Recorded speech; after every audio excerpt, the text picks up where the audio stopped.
Les réseaux sociaux divisent, mais d'autres plateformes connaissent aujourd'hui un second souffle, les hobby apps. Il s'agit de Goodreads, de Letterboxd, de Sens Critique. On va voir donc quel est le point commun entre toutes ces plateformes et surtout l'intérêt pour les marques. Pour ça, je suis aujourd'hui avec Clément.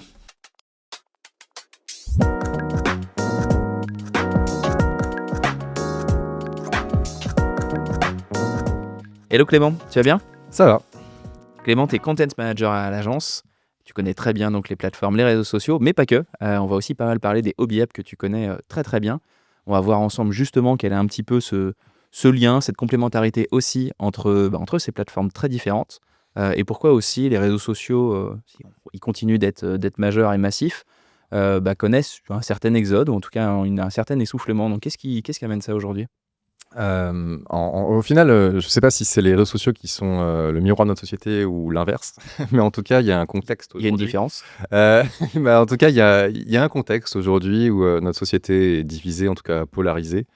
Je ne vais pas rentrer dans la politique dans ce podcast, mais clairement, on voit bien que X, à travers Elon Musk, ou Meta, à travers Mark Zuckerberg, ont pris le parti de intégrer un positionnement clair et net sur la liberté d'expression, sur l'inclusion, et ainsi de suite. Et au final, ce positionnement qui était plus ou moins neutre à une époque, bon, Twitter, ça n'a jamais trop été, mais quand même, forcément a une incidence sur l'utilisation de ces réseaux. Aujourd'hui, clairement, le nombre de personnes qui sont parties de X, il est intéressant quand même. Enfin, on voit les politiques, on voit les médias, on voit les marques. Donc, on peut se dire que les utilisateurs aussi ont envie de quitter un peu certains réseaux. Mais c'est vrai que surtout, il y a une période, il y avait eu ça déjà. Il y avait déjà eu le côté quit Twitter. Je ne sais même plus pour quelle raison d'ailleurs. C'était déjà les frasques d'Elon Musk, si je peux me permettre. Il y a eu ça très tôt. Là, maintenant qu'il soit intégré au gouvernement et donc encore plus associé à Trump, ne fait que relancer. Et surtout, c'est Mark Zuckerberg qui a suivi le mouvement pour faire un peu le dos rond vis-à-vis du gouvernement des États-Unis. Ça a eu une incidence et c'est assez intéressant de voir que en tant que consommateur, on a notre choix.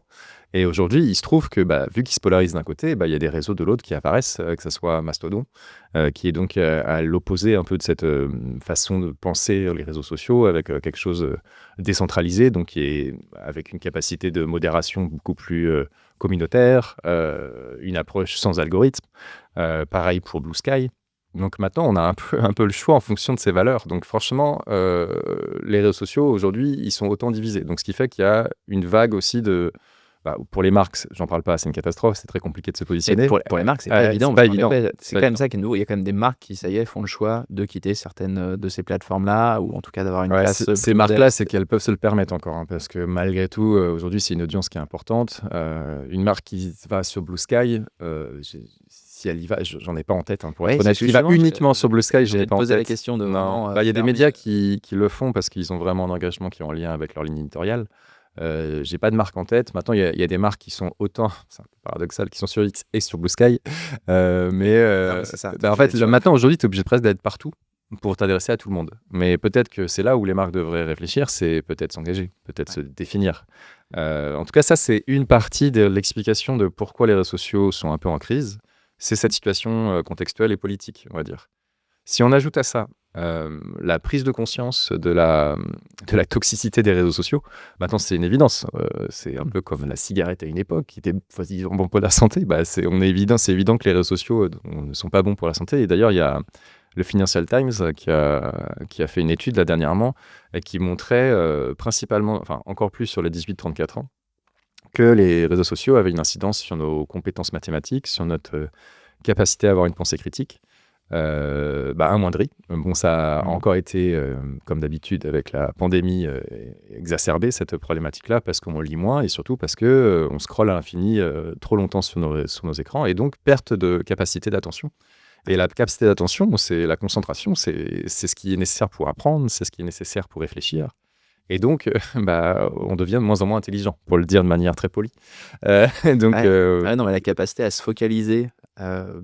ne serait-ce que 20, 10, 5 minutes sur une seule tâche. Je pense qu'on est tous capables de voir la différence, en tout cas de comprendre la problématique. Je pense qu'aujourd'hui, on se fait totalement happer par nos téléphones, nos smartphones, et que des fois, prendre un bouquin, c'est pas évident pour tout le monde. Cette capacité même à aujourd'hui regarder un film, tout film est long, parce qu'il faut se concentrer plus d'1 heure et demie. C'est pas pour rien que TikTok, etc., sont à fond aussi en termes Et d'utilisation. même à rien faire, en fait. Ouais. Parce que là, on parle en effet d'une consommation de bouquins, enfin, on voit bien, mais Mm. en réalité, même à rien faire, mais de vraiment rien faire pendant un temps, c'est pas si évident avec, en effet, Ah, c'est très juste. ces distractions à côté. C'est pour ça que l'analogie avec la clope, je la trouve intéressante, parce que quelque part, que tu sois consommateur ou non, tu nages dedans, en fait. Il y a quelque chose de, tu vois, il y a ça, et de toute façon, ces interférences-là, les autres vont te les amener parce que les autres vont prendre leur téléphone ou te Ouais, parler de c'est très choses. juste, c'est très juste. Donc il y a quelque chose qui prend forcément beaucoup de place et qui fait un peu nuage dans tous les cas. Oh là là, très belle image tout ça. Je m'arrête là, mais j'ai un post LinkedIn aspirant Ouais, que ouais. je ferai une fois de plus, pas malheureusement. C'est dommage, il y avait tout ce qu'il fallait. Ouais. En alternative donc à ces réseaux sociaux, soyons francs, ces réseaux sociaux vont continuer d'exister, Mhm. d'évoluer, de se polariser, donc sans doute, c'est ce que Sûrement, ouais. tu l'évoquais. Il y a donc d'autres plateformes qui naissent. Ouais. Il y en a plein d'autres. On va parler donc celle qui nous intéresse aujourd'hui, les hobby apps. Ouais, juste avant les hobby apps, il y a un petit, vas-y, une part aussi des réseaux sociaux qui sont les messageries. Clairement, il y a aussi, faut en parler parce que le dark social aussi est une on va dire, des safe places que on recherche de plus en plus, ou que ce soit WhatsApp, que ce soit Snapchat pour les plus jeunes. C'est aussi des applications qui ont mangé un peu autant le gâteau, on va dire, des réseaux sociaux, mais aussi qui ont amené à être plus en sécurité. Parce que c'est une vraie raison aujourd'hui pourquoi les réseaux sociaux, personne commande, personne publie. Enfin, de moins en moins, les gens publient. En tout cas, ils commandent peut-être encore. Mais un Facebook, aujourd'hui, c'est assez désert quand même. En termes de publication, au final, on suit plus des marques ou des médias et même les publications de nos amis, elles sont rares, sauf si vous avez plus de 50 ans, peut-être. C'est ça. Peut-être. Alors qu'à l'inverse, justement, donc Facebook, donc si juste parce que c'est vrai que tu as dit le mot, le côté dark social, donc Ouais. ce sont les messageries. Une messagerie, ouais. En fait, c'est les Tous, choses hein. qui ne se voient pas, en fait. C'est là où c'est intéressant, c'est que au final, un WhatsApp, c'est hyper utilisé, c'est utilisé de manière intergénérationnelle. C'est le seul réseau, d'ailleurs, enfin, c'est la messagerie, attention au mot, qui est utilisé autant par ma grand-mère que par mon petit-neveu. Enfin, c'est assez intéressant. Il y a encore moi qui suis sur Messenger. Non, mais moi aussi, Juste. non, mais je suis pas le contraire. Messenger se tire sûrement bien sa carte du lot, hein, clairement, parce que ils l'ont connecté en plus avec aussi Instagram. Donc, je pense que c'est pas une messagerie qui suit, mais encore une fois, c'est des canaux qui sont peu utilisés par les marques, compliqués, même si WhatsApp donne des possibilités de canaux, justement, etc. Mais quoi qu'il en soit, on voit en fait que l'approche communautaire, elle se perd. Clairement, aujourd'hui, Facebook n'est plus un réseau social, c'est un média social depuis longtemps, mais en plus, le côté social, il a disparu. Et donc, à côté de ça, on a peut-être justement un nouveau pan en fait du social qui est les hobby apps. Les hobby apps, je vais pas dire les hobby, Ouais, c'est un peu moche. Elle va être dure cette Elle va être dure, elle va être On va dure. faire Les attention. hobby apps. Et donc, les hobby apps comme Goodreads, comme Letterboxd, comme Vivino, on en a découvert pas mal. Hein, On en a en exactement. prépare Je ce disais que billet. Visorandon était une, Ouais, que Sens Critique n'était pas une app, mais mais on qui avait était quand quand même pas beaucoup de loin. caractéristiques Mm. justement et proches de Goodreads, Ouais. justement à essayer de comprendre, définir, voir un peu les points communs et un peu les différences aussi justement sur ces différentes plateformes. Peut-être en rentrant par celle dont on parle pas mal en ce moment, Ouais, c'est ça. par Letterboxd. Donc est-ce que tu veux expliquer justement ce qu'est cette hobby app? Alors, Letterboxd, à la base, c'est juste une hobby app spéciale cinéphile. Hein, clairement, c'est pas très nouveau. Hein, c'est la capacité à mettre en relation des gens des utilisateurs fans de cinéma. Vous avez la capacité de créer votre profil. Une fois que vous avez le profil, vous pouvez avoir une journal de visionnage qui permet de noter vos films avec des étoiles. Une fois que vous avez noté, vous pouvez les critiquer. Une fois que vous les avez critiqués, vous pouvez peut-être faire des listes, c'est-à-dire les tops 2025 de mes films, mes Martin Scorsese préférés, enfin voilà. Et ces listes sont mises à disposition et elles peuvent être collaboratives, mais elles peuvent être aussi commentées, etc. Là où c'est intéressant aussi, c'est la capacité à avoir un peu des données là-dessus, des datas qui te permettent de revenir sur ton compte et de voir tout ce que tu as vu. Personnellement, ce genre d'hobby app, moi, je m'en sers comme ça. Oui, je pense que c'est d'ailleurs ça le premier usage et c'est là où ça a rien de très social, hein. Non, C'est que ouais, c'est un moyen aussi de se rappeler de ce que tu as vu, lu, consommé, hein, ouais, finalement, puisque ça reste de la consommation ouais. et de Mais te faire un peu tes petits tops, à toi. ouais, mais je pense qu'à la base, c'est un contenu très individuel. Moi, j'utilise une application qui s'appelle Beta Série, qui est totalement la même chose, mais avec intégrant un peu plus les séries et mangas qui sont plus ma consommation. Mais clairement, j'ai aucun ami dessus, quoi. Enfin, ou alors c'est des amis que j'ai eu au moment où j'ai créé le truc et j'ai aucun contact avec eux. Mais là où c'est intéressant, et Letterboxd a aussi cette possibilité-là, c'est donc de rentrer en contact avec d'autres utilisateurs Et tous les notes que vous donnez, en fait, c'est ça votre fil d'actualité. Votre fil d'actualité, vous voyez les notes que donnent les autres. Donc, on a une approche un peu plus de recommandation humaine. Si vraiment vous avez un paquet d'amis sur Letterboxd, vous pourrez presque vous passer d'un Télérama ou de je ne sais quoi qui permettrait de voir des critiques. En fait, vous vous alimentez par vous-même. Et c'est là où la force des hobby apps, je pense que c'est cette capacité à aller chercher des recommandations humaines. Et c'est là où je pense que Letterboxd a trouvé un petit créneau. Ouais, il y a pas de c'est pas basé sur l'algorithme de recommandation, ce Tout qui est à fait. pourtant, la grande force d'un Netflix qui est maintenant quand même un acteur du cinéma hyper important et sa grande force, on le sait, c'est ce fameux algorithme. Là, il y a quelque chose d'hyper contradictoire, je trouve, là-dessus. Alors, la différence, c'est que Netflix, on consomme du contenu. Exact. D'ailleurs, c'est peut-être un point important à rappeler sur les Je hobby apps. pense, ouais, voilà, c'est ça la différence entre une plateforme de contenu et une hobby app. Au final, sur l'hobby app, on va plus être créateur de critiques, mais on va pas consommer le contenu comme une vidéo où on va rester 1 heure et demie comme un film ou une série. Donc, on peut différencier un peu. Mais même si tu évoques Netflix par rapport à ce algorithme, je pense pas que Netflix soit aussi utilisé parce qu'il te suggère tout le temps quelque chose qui te correspond. La réalité, c'est le catalogue de Netflix qui Ouais. fonctionne, tu vois. C'est vrai que Quoi qu'il arrive, à la base, les 3 quarts des gens vont sur Netflix en sachant qu'il y a quelque chose qui leur plaît. c'est vrai que ça, c'était Et moins après, le cas ça au te début. fidélise maintenant peut-être via l'algorithme. Mais ça reste un catalogue incroyable pour ceux qui aiment les séries. Ça a Un pas peu, toujours un été peu le lisse, cas. hein, je suis pas un grand fan de Ah là Netflix. là, comme ça y est, qu'est-ce qu'il est politique? Qu'est-ce qui parle politique? C'est pas possible, hein, c'est là-dessus. Donc oui, donc c'est vrai que c'est un point important, ce qui fait par exemple que, je pense à YouTube notamment, Mm. parce que pour une plateforme comme Spotify, c'est vrai qu'il y a pas beaucoup d'échanges. Certes, tu peux suivre un peu des gens, mais on sent bien que c'est moins pensé pour ça. Ouais. Un YouTube, bon, Ah bah, YouTube, YouTube pour le coup, il y a dans les commentaires, ouais. moi je prends un certain régal sous les commentaires de voir à quel point ça débat très, très fort et toujours très poliment. Ouais, ouais, tout à fait. Mais je pense que c'est là où aujourd'hui le monde est fait plein de nuances et on a du mal à le voir. Mais en fait, il n'y a plus de réseaux sociaux, il n'y a plus de médias sociaux, c'est de l'hybridation de plein de plateformes. Et YouTube en est alors là l'exemple parfait. Je pense que c'est un tout. Et en fait, ça dépend de ton usage. Et l'usage évolue avec ce qu'on en fait, tout simplement. Maintenant, si on revient sur Letterboxd, ce qui est intéressant d'ailleurs, cet usage d'une plateforme culturelle a besoin des réseaux sociaux pour exister presque. Aujourd'hui, on utilise cet exemple-là là, parce que c'est une hype pas possible. Mais pourquoi cette hype, tu vois? Ouais, voilà, c'est vrai que là, il y a une grosse progression qui est arrivée alors que la plateforme a, Elle 10 existe 10-15 depuis ans, c'est ça? 2011, ouais, 2011. Je me suis un peu renseigné, d'ailleurs j'ai appris, j'en profite hein, parce que Letterboxd avec un D, on dit depuis tout à l'heure Letterboxd, moi je sais pas comment prononcer, Boxed, je sais, ouais, j'imagine que c'est comme Ça ça. leur a dit une fois bien. Mais c'est intéressant parce qu'à la base, c'est vraiment vient du mot letterboxing qui est vraiment un jargon de cinéma, quoi, de créateur. Je vais même pas expliquer parce que j'ai du mal à comprendre la phrase que ça veut dire exactement, mais c'est une compression de format de ce que je comprends. Et je pense que la plateforme, elle a vraiment une volonté à la base de vraiment parler aux vrais amateurs de ciné, toi, au même, justement, j'ai dit plusieurs fois le mot Télérama, je pense que c'était un peu ça la cible qui visait dans un premier temps. T'en es quand même. Ouais, voilà, genre en mode, on va faire une plateforme qui parle à des fans de ciné. Mais quand tu creuses, aujourd'hui, clairement, les fameuses critiques, c'est pas des critiques, c'est une punchline, c'est un tweet presque, tu vois. C'est quelque chose de très limité en termes de prise de position. Des fois, c'est même une blague.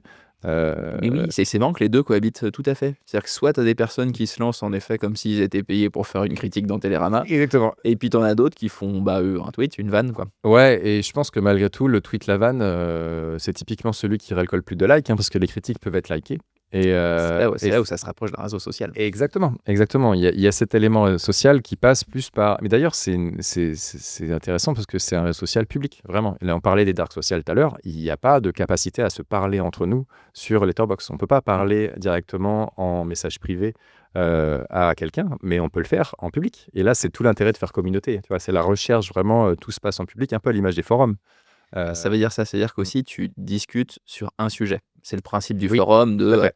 tu discutes pas juste parce que, hey, on se retrouve, on discute. Mhm. Tu discutes pas rattaché à un compte, tu discutes autour d'une œuvre, là en l'occurrence d'un film, et donc on va voir bien sûr que les hobby apps sont pour d'autres. Ouais. Mais tu es rassemblé parce que tu as un centre d'intérêt commun et tu discutes de ça. Ouais, tout à fait. Et c'est ça l'affinité. Là où le réseau social, normalement, l'affinité, elle est personnelle, c'est le contact que tu as avec la personne. L'affinité, là, elle est vraiment autour d'un centre d'intérêt. Et là, pour le coup, c'est Letterboxd avec les films. Mais pour exister, Letterboxd a eu besoin, je sais pas comment ils ont réfléchi à la chose exactement, Mais ils ont réussi à aller chercher vraiment une viralité à travers les réseaux sociaux. C'est quand même Ouais. assez fou. C'est là où c'est Euh, une sorte d'alternative où tu disais le terme de safe place tout à l'heure, je pense ouais, qu'il est important. En ouais, effet, ouais. ce côté de bon, je sais pas si tout le monde perçoit une forme de danger sur les réseaux. De plus en plus quand même. Je pense que le terme est en effet un mot d'époque et un peu abusé, Ouais. mais je peux comprendre ce qu'il Sans représente. forcément avoir un danger, en tout cas, je pense qu'on sait que c'est une place publique presque. Enfin, je veux dire, sur les réseaux sociaux, maintenant que ce soit sur Facebook, Instagram, on raconte plus notre vie comme à une époque. Avant, Ouais. les fameux statuts Facebook où on racontait, on faisait des punchlines, mais on racontait un peu ce qui nous passait par la tête, etc. Je Même pense les que ça, tweets, on fait attention. c'est statut MSN à quel point Ouais, mais exactement, exactement. Et on l'avait associé à ça à un moment. Et clairement, encore une fois, c'est fou à quel point je trouve que les hobby apps sont très à l'image de l'utilisation des réseaux sociaux aujourd'hui. Et on dit le mot réseaux sociaux, on devrait même plus l'utiliser. Je ne sais pas trop ce qu'on devrait utiliser comme terme et c'est peut-être pour ça qu'on le garde, ça englobe tellement de choses. Mais comme je disais, la plateforme actuellement qui est Letterboxd, elle a réussi à se faire connaître, notamment à travers les réseaux sociaux et notamment à travers plusieurs trends TikTok, par exemple. Quand je disais que les critiques, si vous allez, prenez l'exemple de Monte Cristo, le dernier film français qui a plutôt bien marché dans le monde entier, il y a des critiques qui sont oh là là, il n'y a qu'un Marseillais pour appeler sa fille, pardon, Mercedes. Typiquement, ça, c'est une critique qui a eu plus de 5000 likes. Une critique avec des gros guillemets. c'est la passion de critique devient quand même Voilà, toute relative. tout à fait. Et ce qui est intéressant, c'est que ce genre de petites critiques un peu drôles, en fait, on les utilise de plus en plus sur des trends où on amène à deviner quel film c'est. Donc, vous pouvez regarder, faites le hashtag Letterboxd sur TikTok, par exemple. Ouais, c'est ça. Là, on n'est plus sur une plateforme. Non, on est plus sur la plateforme. Sur le Ouais. app en question, c'est finalement, on se retrouve de nouveau sur Sur les carrefour de sociaux France, qui et sont les réseaux sur sociaux. des mèmes, en fait, tout simplement. Et les mèmes, aujourd'hui, ils sont beaucoup sur TikTok. Et TikTok a quand même une incidence énorme en termes de viralité et en termes de tendance.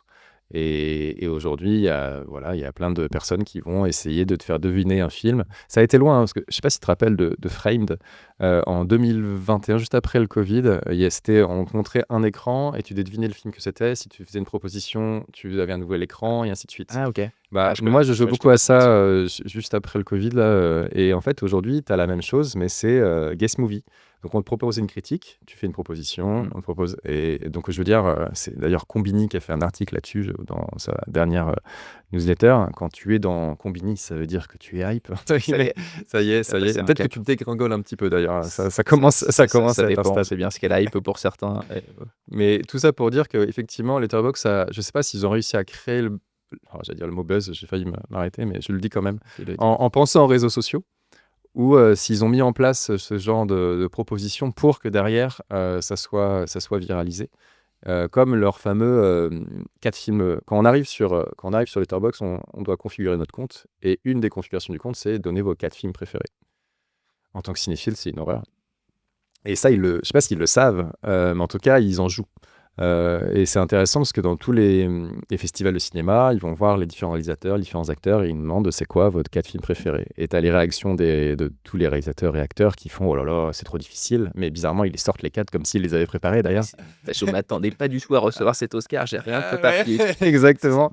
Blague, pas du tout de podcast. Mais on comprend, on voit la démarche. Chacun a préparé bien sûr sa petite liste. Bien sûr. Et maintenant, cette trend, d'autres personnes la font, d'autres utilisateurs la font, et ainsi de suite. Et ça devient une marque de fabrique. Oui, et on voit aussi à quel point justement il y a quand même un moyen pour les personnes qui sont sur cette plateforme, et je pense que ça angle aussi sur la sociologie des personnes qui y sont. C'est-à-dire que tu vas chercher des personnes pour qui l'importance, tu as la culture est une partie importante de ce qui les définit. C'est une identité, ça fait partie de l'identité. Un point de ton identité, tes 4 films Mm.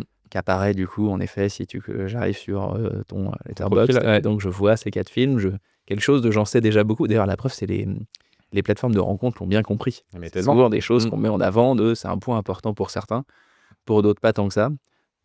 Notamment, moi, vu le peu de films que je consomme, il faudrait vraiment pas le faire, parce que je pense que ce serait terrible, mais pour d'autres, c'est quelque chose qui dit beaucoup, quoi. Ah moi j'avais déjà créé un compte Letterboxd il y a un petit moment, mais pour cette UV, j'ai quand même creusé un peu, et pour le coup, j'ai passé du temps à définir mes 4 films, ce qui est un peu bête en soi, parce qu'au final, je n'utiliserai pas Letterboxd derrière. vu que j'ai déjà bêta série, que c'est très bien bêta série. Euh, et donc, bref, C'est dit. c'est intéressant de voir, en tout cas, la façon encore une fois, de penser peut-être leur ergonomie, en tout cas, et comment l'utiliser sur les réseaux sociaux pour le viraliser. Et ce qui est intéressant, c'est qu'on parlait des fameux réalisateurs, acteurs, etc., qui répondaient à cette question. Bah, ce qui c'est ouf, c'est qu'on les retrouve sur Letterboxd, Martin Scorsese, Sean Baker, désolé pour les accents, je parle très mal anglais, donc je le fais à la française, qui sont comme utilisateurs Letterboxd et qui font des critiques et qui sont aussi maintenant un atout presque pour la plateforme parce que ça peut être hyper intéressant de suivre les listes de Martin Scorsese et de voir quelles critiques ils ont. Et donc, c'est là où on peut quand même s'abonner. Il y a quand Ah, mais même, tout à fait. alors je sais pas si on parle vraiment d'influenceurs tout de suite, Letterboxd, il est peut-être encore Un peu tôt, mais quand même. Mais oui, clairement, des je pense parce que typiquement, tu vas devenir ami avec des personnes sans qu'ils aient possibilité de la valider. Tu rentres en contact et tu rentres en contact avec la personne et après tu vas avoir accès à tout ce qu'il fait sur la plateforme. Donc tu vas arriver dans ton fil d'actualité et ainsi de suite. Donc évidemment qu'il y a, je pense, des critiques des stars, en tout cas, qui ont tout intérêt à y être pour aussi se faire connaître. J'avais vu qu'il y avait Ayo Edebiri, l'actrice de The Bear, qui est connue aussi pour faire des critiques cinglantes, qui deviennent très virales parce que reprises sur les réseaux sociaux. C'est pas bête aussi pour les acteurs, je pense, qui ont maintenant un devoir d'être sur les réseaux sociaux pour être bien vus et peut-être récupérer des prix. Ça, c'est deux choses différentes, mais en tout cas, je trouve qu'aujourd'hui, maintenant, Letterboxd, c'est presque obligatoire de savoir ce que c'est pour un acteur. C'est pour dire l'importance que ça prend en termes de ça s'est vraiment imposé là-dessus. Ouais. Et c'est ça aussi de voir à quel point ces plateformes deviennent importantes pour certaines communautés. Ouais, exactement. Et sans Avec doute d'autres que pour personne ne d'autres, connaît. sans doute pas. Et c'est ça qui est intéressant avec ces hobby apps, qui est presque un terme en effet bien sûr un peu large, c'est qu'on n'a pas de mal à faire plein d'analogies. Donc moi avec la musique j'en vois plein avec Discogs, avec Genius, c'est-à-dire plein de plateformes où si vous n'êtes pas plus intéressé par la musique que ça, vous n'avez aucune idée de ce que je vous parle.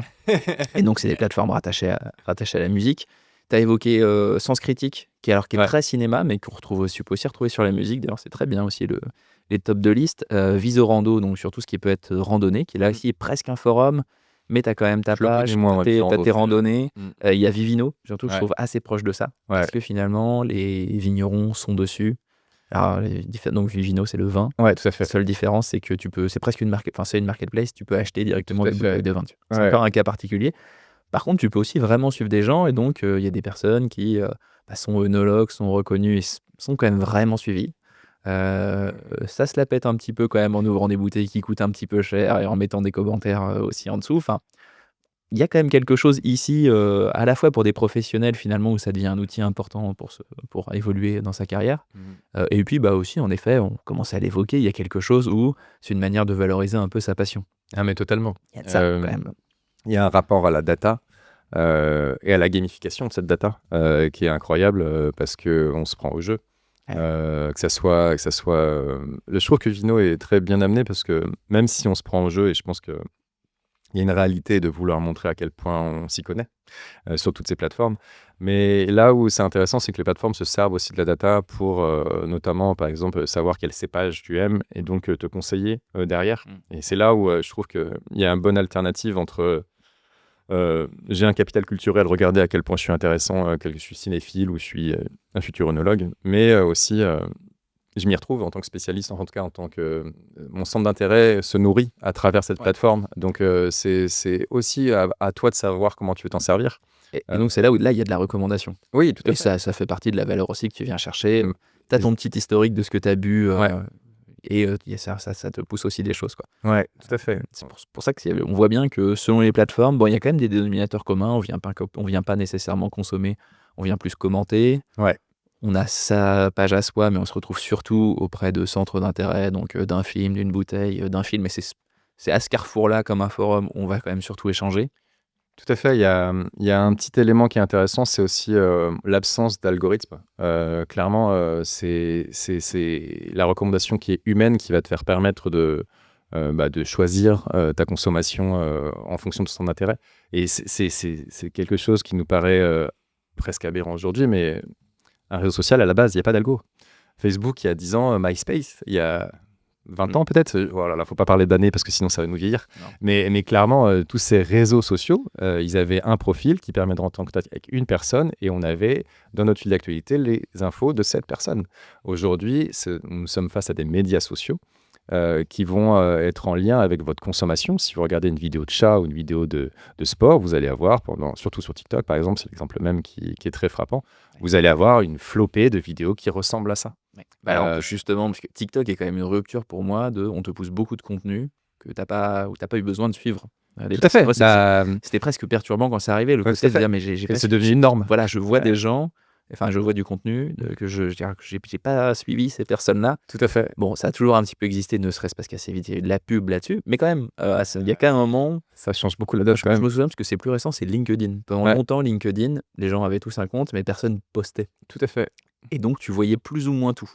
Bah, pour moi, c'était un des derniers réseaux sociaux qui ressemblait à un réseau social. Ouais. Mais là, clairement, pareil, on arrive sur un algo qui présente, surtout avec la mise en place de la vidéo, qui se tiktokise en fait, tout simplement, la vidéo qui devient verticale et qui s'intègre de plus en plus dans ton fil d'actualité, et qui vient par les suggestions, des suggestions qui sont liées à quoi? À l'engagement.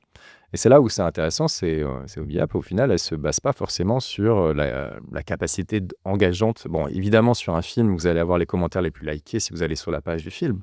Mais dans votre fil d'actualité, si vous avez des amis qui likent et qui commentent un film, un vin, une série ou je ne sais quoi autour de votre intérêt, vous allez juste avoir son avis qui va remonter dans votre fil d'actualité. Et c'est là où je trouve ça intéressant d'avoir une découverte qui est beaucoup plus collaborative et encore une fois plus authentique, plus humaine. Et c'est peut-être ça qu'on va rechercher en fait dans ces Obiap aujourd'hui, dans un monde qui est de plus en plus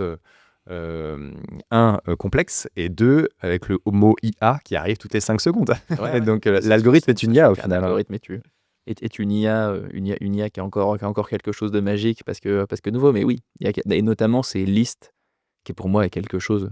C'est quand même rigolo. À une époque où en effet on a des algorithmes de recommandation dans tous les sens, se dire qu'on va aller regarder des listes que quelqu'un a fait et comme on voit qu'il y a un ou deux films qu'on aime bien ou un ou deux contenus qu'on aime bien dedans, on va regarder le reste. Il y a quelque chose de très Bah, anachronique là. oui, voilà, mais typiquement, je parlais de Combini tout à l'heure, pour pas les citer, mais ils sont sur Letterboxd et ils ont fait un truc très malin, c'est que le format vidéo club, là où ils invitent un acteur, un réalisateur à parler de ses inspirations dans un vidéo club, justement le dernier vidéo club à Paris, ces fameux rendez-vous, on va chercher la liste au final de notre acteur préféré ou de notre réalisateur qui nous inspire. Et des fois, il y en a tellement qu'on oublie en fait. Et eux, la liste de ces personnes-là, ils les intègrent dans leur Letterboxd. Et Ouais. donc, ça fait une petite source aussi de. Les médias, typiquement, c'est un genre de média qui a très bien compris Letterboxd. Combini est plutôt bien entouré en général. Donc, ça pourrait être intéressant pour des marques aussi de se réfléchir à ce genre de choses. Ouais, justement, je trouve et c'est souvent via des médias comme ça où que des premières opérations naissent, puisque bien sûr, ce pour qu'on en parle aussi aujourd'hui, c'est parce que ça devient des carrefours d'audience qui peuvent intéresser des marques. Il y a quelques cas, il n'y en a quand même pas beaucoup, et justement, on se dit qu'il y a sans doute plein de choses à faire.